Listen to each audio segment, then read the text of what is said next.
और आगे बढ़ेंगे, एक और बड़ी जानकारी का रुख करेंगे। इस वक्त बड़ी जानकारी आपको बता दें, यमुनानगर से सामने आ रही है। नेशनल हाईवे 344 पर बड़ा हादसा हुआ है। जमीन में कई फीट नीचे एक ट्रक धंस गया।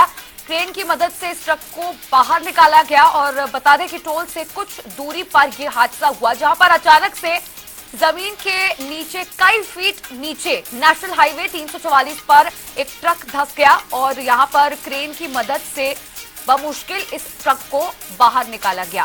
किस तरह से ये पूरा हादसा हुआ, कैसे जमीन के नीचे ये ट्रक धंसा है, इसकी जानकारी फिलहाल नहीं है।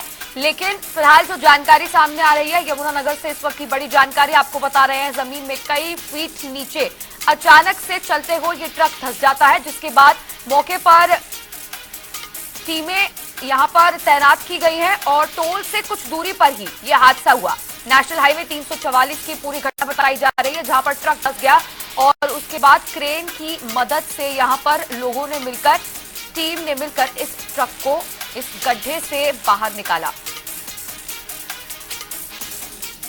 सड़क पर चलते हुए कई फीट नीचे, सड़क के कई फीट नीचे ये ट्रक जा धंसा, जिसके बाद क्रेन से इस ट्रक को बाहर निकाला गया है और तस्वीरें भी इस पूरी घटना की आप टीवी स्क्रीन पर देख सकते हैं। और ट्रक की हालत पूरी तरह से क्षतिग्रस्त हो चुकी है।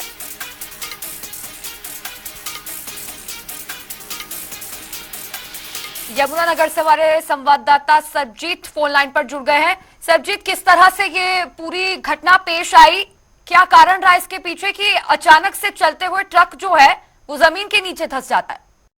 बिल्कुल, जिसे बता दूं कि देर रात लगभग 2 बजे के आसपास ये ट्रक जो है सहारनपुर से राजपुरा पंजाब की तरफ जा रहा था, तो अचानक जो है, जो ड्राइवर ने बताया है कि अचानक सड़क धंस जाती है और ट्रक जो है सड़क के साथ ही जमीन के अंदर भी धंस जाता है।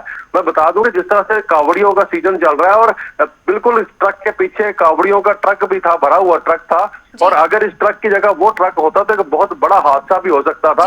जो गांव वाले हैं उनका ये आरोप है कि जब ये हाईवे बनाया गया है, इसके अंदर जितनी भी रॉड लगाए गए हैं वो कहीं ना कहीं जो है, जो कबाड़ में यूज होते हैं वो लगाए गए हैं। उनके जो साइज थे वो 1 से 1.5 फीट 2 फुट के साइज थे, जबकि 40 फीट के करीब जो है वो एक लेंथ होती है। लेकिन जहाँ छोटे छोटे पीस लगाए गए हैं। और दूसरी जो सबसे बड़ी जो आरोप ये लग रहे हैं, इस हाईवे को बनाने के लिए राखी का इस्तेमाल किया गया है। मिट्टी जो है वो कम डाली गई है और राखी ज्यादा डाली गई है, जिसके कारण राखी ने अपना स्थान छोड़ दिया और जो हाईवे जो है नीचे गड्ढा बन गया और उसके अंदर जो धंस गया। हालांकि बहुत बड़ा हादसा हो सकता था। हालांकि ट्रक ड्राइवर और उसका क्लीनर और एक अन्य सहयोगी है, 3 लोग जो है इसमें अभी तक घायल हुए हैं। हालांकि देखा जाए तो प्रशासन का कोई अधिकारी मौके पर नहीं पहुंचा, सुबह तक भी कोई अधिकारी नहीं पहुंचा है, तो लोगों को इसमें इस बात को लेकर भी काफी रोष है। लेकिन बड़ी बात यह है कि इस हाईवे से जहां ये घटना हुई है, बड़ा खड्डा बना है, उससे मात्र 4 से 5 किलोमीटर दूर टोल प्लाजा है और ये सारी की सारी जिम्मेवारी टोल प्लाजा वालों की बनती है कि हाईवे का जो रख रखाव है वो किस तरह से करना है, इसी बात का वो टोल लेते हैं। लेकिन वो भी एक बड़ी लापरवाही सामने आई है। जी सरबजीत, बिल्कुल कई लोगों की लापरवाही इस पूरे मामले में है, लेकिन जो अधिकारी, जो प्रशासन के लोग जिन्होंने ये रोड बनाई, अभी क्या उनके खिलाफ कोई कार्रवाई की गई है? देखिए, यहाँ पर ये भी बड़ी लापरवाही है कि अभी तक मौके पर प्रशासन का कोई अधिकारी भी नहीं पहुंचा है। जी बिल्कुल, मैं बता दूंगे अधिकारियों की ये अभी बात, क्योंकि अभी सुबह सुबह का टाइम था, रात की घटना है और अभी 10 बजे के आसपास डिप्टी कमिश्नर यमुनानगर से जो है वो बातचीत करके पूछा जाएगा कि आखिर इसके अंदर जो दोषी है उनके खिलाफ क्या कार्रवाई अमल में लाई जाएगी, क्योंकि ठेकेदार की भी बड़ी लापरवाही है। उसके बाद जो जिस डिपार्टमेंट ने, जैसे नेशनल हाईवे अथॉरिटी ने इस हाईवे को बनाया है, तो उनके अधिकारियों की भी एक बड़ी जिम्मेवारी बनती है, क्योंकि कोई भी हाईवे या कोई भी सरकारी निर्माण होता है तो डिपार्टमेंट का, संबंधित डिपार्टमेंट का एक अधिकारी मौजूद, जेई या एसडीओ की ड्यूटी होती है कि वो मौके पर खड़ा होकर जो है उस कार्य को, निर्माण को पूरा करवाए।